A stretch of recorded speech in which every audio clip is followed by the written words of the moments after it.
Сәлем балалар, дүниетану 2 сынып 5 сабақ. Тақырыбы адам еңбегі, еңбектің адам өмірін қалай жақсартатынын білесің. Тірек сөздер: мамандық, еңбек, сүйгіштік. Еңбек деген не? Еңбек адам мен қоғамның өміріне және қажеттіліктерін қанағаттандыруға, қажетті материалдық, рухани және басқа да құндылықтарды жасауға бағытталған адам қызметі. Адамдар не үшін еңбек етеді? Еңбексіз адам өмірінде мән болмайды. Еңбектің арқасында адам өз өмірін жақсартып, қабілетін дамытады, білімін толықтырады. Әрбір еңбекқор адам өз жұмысының жемісін көреді, қаржылай табысты болады. Осы табыстың арқасында адам өзінің мұқтажын өтейді. Суреттерге қарап, еңбектің түрлерін анықтаңдар. Оның адамдарға тигізетін пайдасы қандай екен? Бірінші суретте агрономдар жер бетінің піскен картоптарды жинап жатыр. Агрономдар ауыл шаруашылық саласында еңбек етеді. Олар қажетті көкөністер мен жеміс-жидектерді өсіріп, оларды күтіп баптайды. Піскен соң халыққа пайдалануға жібереді. Ал екінші суретте адамдар қыштан ыдыс жасап жатыр. Олар қолөнер саласында қызмет атқарады. Себебі олардың жасаған ыдыстарынан біз тамақ жеп, сусындар ішеміз. Адамдар күнделікті тұрмысқа қажетті заттарды қайдан алады? Өз ойыңды айтып бер дейді. Адамдар азық-түлікті базардан немесе супермаркеттен алады, ал киімді сататын дүкендерден алады. Үйге қажетті тұрмыстық заттарды адамдар дүкеннен алады. Төмендегі мақалдың мағынасын түсіндір. Еңбек түбі зейнет. Еңбек еткен адам ешкімнен кем болмайды. Жасаған жұмысының жемісін көреді.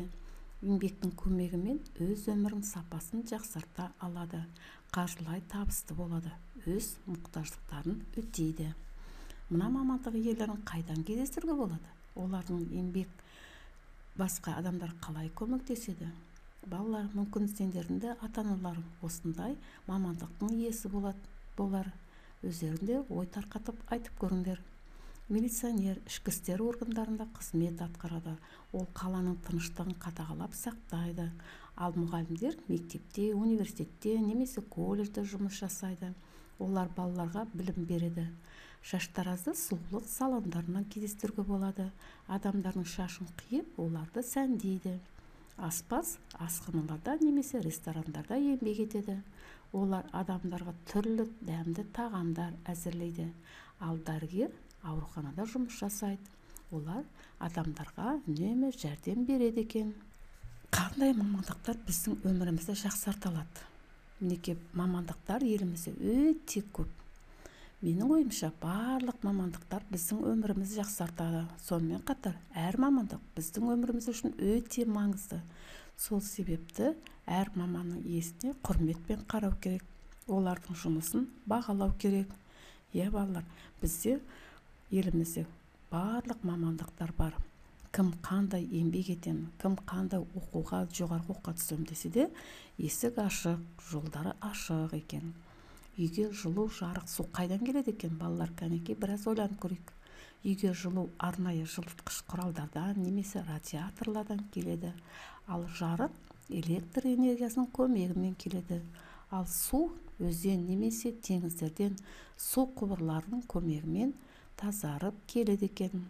Балалар, бүгін біз еңбек туралы, еңбектің түбі зейнет екенін ұқтық.